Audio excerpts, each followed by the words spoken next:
Diretamente da Expert, estamos aqui. Aonde a gente está, Rickstetter? No stand dos homens com que essas conhecem feras, muito com essas de feras. mercado. Postei um stories agora com eles na foto, me senti muito feliz. Dá pra vender. Dá pra vender isso aí, vender. dá pra mandar enquadrar, fazer uma NFT disso aí. NFT, é isso. Bom, pra você que não conhece, nunca os viu no Stock Pickers, temos aqui Carlos Vols, da Catalo, também Bruno Cordeiro, dois amigos nossos, mais que gestores renomados aí do mercado. A gente vai fazer um bate-papo rápido com eles pra pegar umas visões de mercado, né? Que a gente quer saber algumas coisas, não quer não?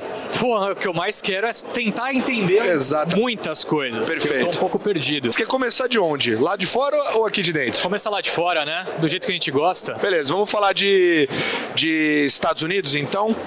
Que eu ser. acho que é um negócio que é interessante da gente comentar, Claro. porque a gente teve essa semana aqui, né? A semana da Expert tiveram alguns dados importantes, né? JOLTS, a gente teve alguns números que a galera começou a mudar um pouquinho a cabeça em relação àquela história do hard landing, soft landing, no landing, né?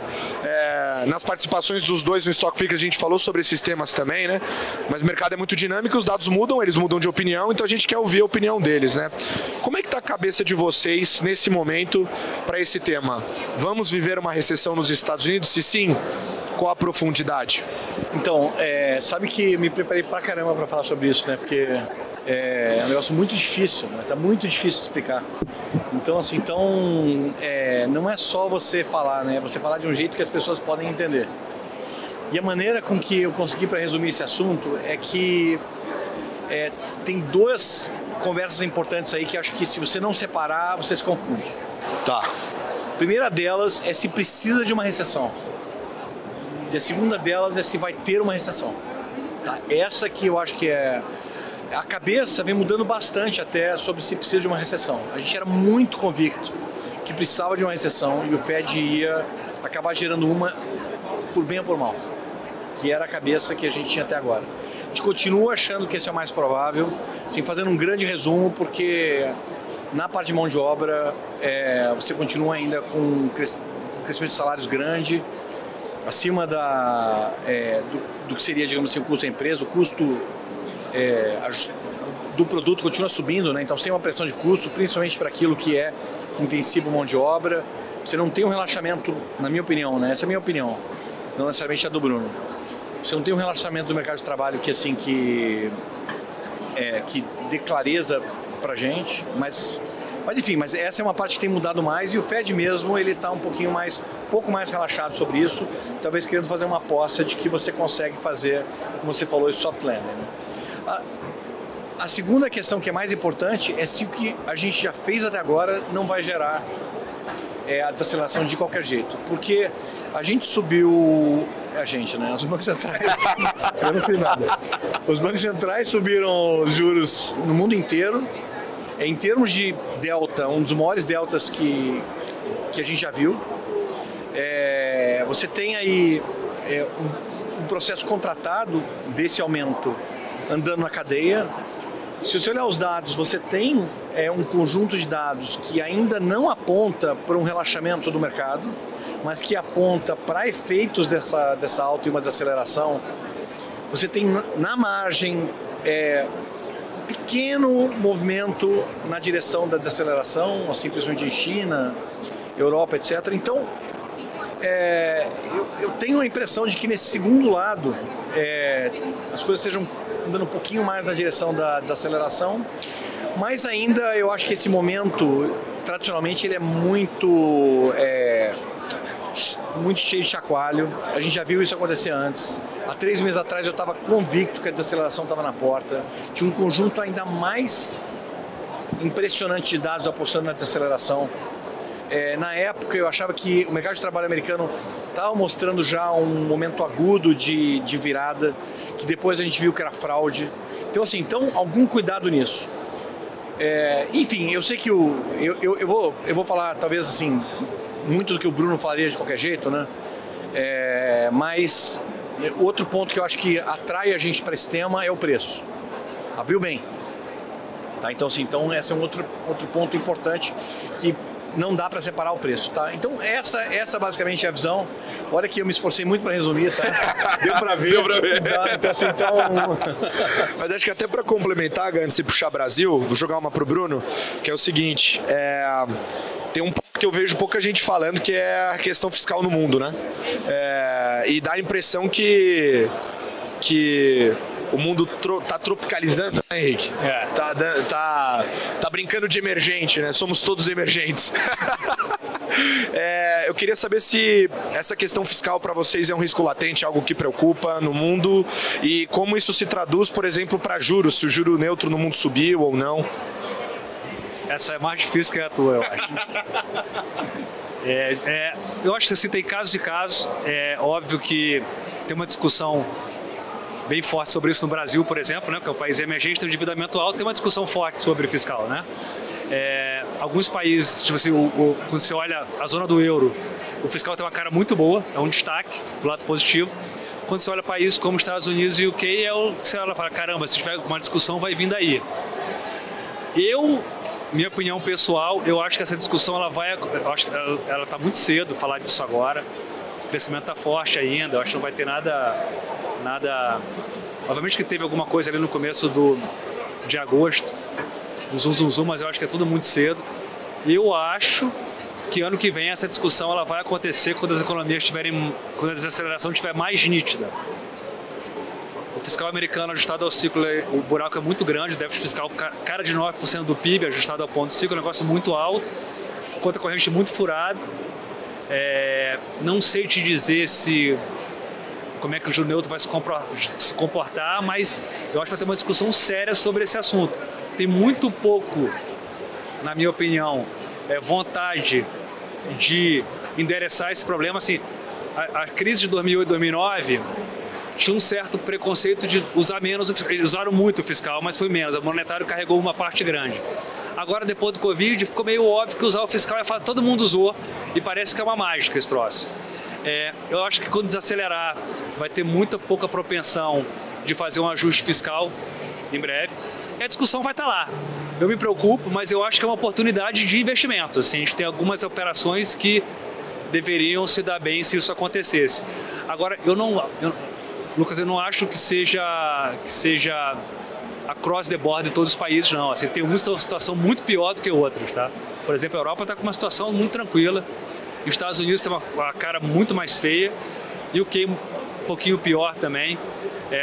Brasil, a discussão aqui é perene no Brasil.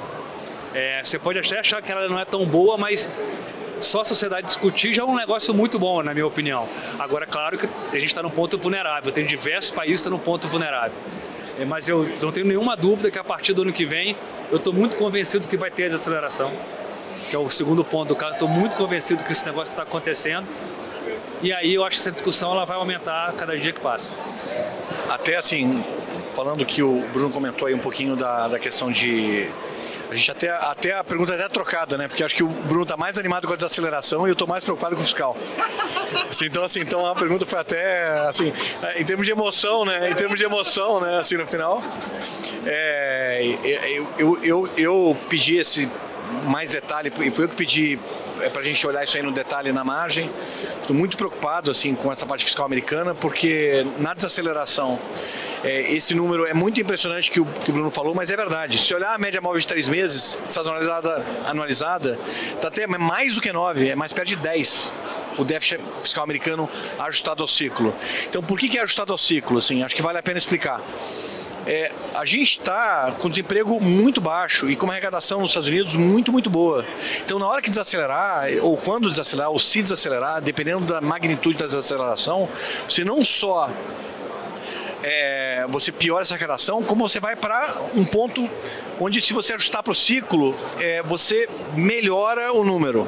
Quando você está no final do ciclo, você ajustar para o ciclo, piora o número. Quando você tem uma recessão, na hora que você ajusta, você melhora o número. Então, supondo que você ficou parado, o número fiscal, considerando uma desaceleração, vai para menos 11, menos 12. São números realmente muito impressionantes. Só para ter uma ideia, quando a gente teve aquela... Também, assim, foi provocado por uma desaceleração muito, muito forte. Foi em 2009, 2010. O fiscal ele rodava a 9, mas ajustado ao ciclo era só 3. Então, assim, o buraco fiscal que deixou as pessoas ultra preocupadas lá em 2008, 2009 não é comparável com o que a gente tem agora. O que a gente tem agora é muito pior, mas muito, né? O que leva a duas conclusões. Eu queria falar um pouco sobre quais são as teses de investimento que eu acho que são mais ligadas a isso. O primeiro seria, eventualmente, algum questionamento relativo dos Estados Unidos, como o Bruno falou, em relação aos outros países. Mas o segundo seria uma primazia da política monetária para tentar reacelerar. Se as pessoas vão tentar fazer o fiscal, talvez façam um pouco, mas acho que vai ficar muito claro que não tem espaço. Então acho que as pessoas vão ter que usar a política monetária, isso significa um pouco mais de vol de juros, porque foi o contrário no Covid. No Covid você estava no juro zero, você não tinha nenhum mecanismo. E você usou só a política fiscal. E nessa desaceleração, eu acho que se acontecer e for significativa, eu acho que o único mecanismo que você vai ter vai ser o juro. Eu queria fazer perguntas mais rápidas e superficiais. Boa! Indo direto ao ponto, assim, eu queria escutar de cada um de vocês qual que é uma operação atualmente que você tem muita confiança e uma que você não faria nem a pau. Dado o cenário de qualquer lugar do mundo, de qualquer região, qualquer classe de ativo. Uma que você tem convicção que pode dar certo e outra que você não tomaria esse risco agora, digamos assim. Então vamos começar pela mais fácil, que aqui eu não faria nem a pau. Assim, eu acho que eu não nesse cenário de fiscal, etc., eu não teria posições que apostasse, que dependesse, digamos assim, da trajetória fiscal de longo prazo brasileira. Em particular, questionamentos a respeito de inflação implícita. Assim, eu, nesse momento, já tive comprado em inflação implícita, não estou no momento, mas eu acho que é um cenário muito difícil para você tentar se apoiar em valores nominais. Então, assim, eu, por exemplo, tenho mais facilidade de aplicar o juro real de longo prazo, porque eu acho que, assim, que eventualmente numa crise um pouco mais alta acontece até o contrário, a inflação vai um pouquinho mais rápida, mas eu teria muita dificuldade de ter na minha carteira ativos nominais de longuíssimo prazo, porque eu acho que o cenário é muito aberto para isso e eventualmente você pode ter alguma contaminação da discussão fiscal lá de fora aqui para dentro, tá? Então esse é o primeiro ponto. A posição que eu acho mais interessante é a posição que eu tenho carregado há muito mais tempo, é uma posição de inclinação nos Estados Unidos. Eu acho que, assim, que se essa desaceleração acontecer, eu prefiro ela em relação a aplicar, eu gosto de aplicar também, mas eu prefiro ela em relação ao aplicado porque, como eu falei, eu acho que é o grande instrumento que a gente tem, os juros, se desacelerar o mundo, principalmente nos Estados Unidos, e acho que a curva, exatamente por causa do fiscal do outro lado, vai ficar muito, muito empinada. Então a gente tem, talvez, argumentos muito fortes numa direção e argumentos muito fortes na outra, numa curva que é relativamente flat, ou seja, que o custo de você fazer isso é relativamente baixo. Então tem uma questão de timing nessa operação, que é super sensível, mas eu gosto demais. Boa. Você, Bruno? Vou falar vou falar uma macro e uma micro, que a gente tem hoje em dia, né? A macro a gente está aplicado em diversos países, a gente está acreditando que a desaceleração vai vir. Eu acho que eu perco pouco se ela demorar a vir, porque os preços são muito bons. Tudo meio líquido, meio barriga da curva, um pouco inclinado também. Então, assim, isso acho que é uma das operações que a gente tem no macro de maior convicção. No micro, essa operação short grãos comprado em óleo a gente adora. Acho que o fundamento, a gente reduziu um pouco na margem, mas o fundamento está acontecendo conforme a gente achava que ia acontecer, obviamente que demorou pra caramba, como vocês sabem, a gente ficou nesse trade do óleo no primeiro semestre, que está acontecendo agora nada mais que é parecido com o que estava desenhado na planilha 6 meses atrás, mas está acontecendo só agora e o preço só foi reagir agora. Grãos, a super safra de milho, a gente está bastante convencido que tem mais downside. O que eu não faria hoje é um trade que é meio... eu não quero fazer esse trade no curto prazo, mas tem uma chance de a gente fazer ele. O short China, eu acho uma maluquice aqui. Na nossa cabeça lá, eu acho que o mercado de real estate ele já sofreu bastante quando você vê em Quantum. A discussão de que vai ter um Lehman Moment pode acontecer, certo? A probabilidade, mas eu acho que é baixa lá dentro. Quem gosta de moral hazard é os Estados Unidos. Eles aprenderam depois da Lehman que moral hazard pode dar problema. A gente nunca sabe muito bem como é que termina. Eles não vão deixar acontecer, eu acho. E os valores são muito baratos. Então, assim, shortear a bolsa da China, porque tá incrível, eu acho uma loucura. Nossa inclinação é comprar acreditando que a gente está próximo do fim e que o processo de criar confiança, aumentar o animal spirit na China vai passar pelo mercado de capitais, não vai passar por um fiscal grande, bazuca, como aconteceu no passado, não vai ser isso, não vai ser, eu acho que via incentivar investimento no mercado de capitais, as empresas, as ações estão muito baratas, o mercado de capitais está muito oversold, eu não ficaria short de jeito nenhum, porque a China está em crise. Boa. E do meu lado eu tenho só mais uma pergunta, que é para quem não acompanhou ainda as nossas entrevistas, eu não sei se essa vai ser a primeira que a gente vai divulgar, diga-se de passagem, mas nós pretendemos fazer uma pergunta super superficial para os nossos convidados e vocês podem responder do jeito que acharem melhor. A pergunta é a seguinte, Carlos, e o Brasil, hein? O Brasil é o lugar que a gente vive, né? A gente tem que torcer sempre, trabalhar para isso aqui ser cada vez melhor, porque assim, porque se os fatos não ajudam, a gente torce mais. Assim, porque eu tô super preocupado, assim, eu tô super preocupado porque eu acho que qualquer soluço, eu acho que a vontade política de reagir é negativa, assim. Eu acho que o governo tem um projeto de se manter, obviamente, no poder. Viu o que aconteceu quando saiu, assim, acho que teve uma reação bem forte. O estômago para enfrentar crises com calma e racionalidade é zero.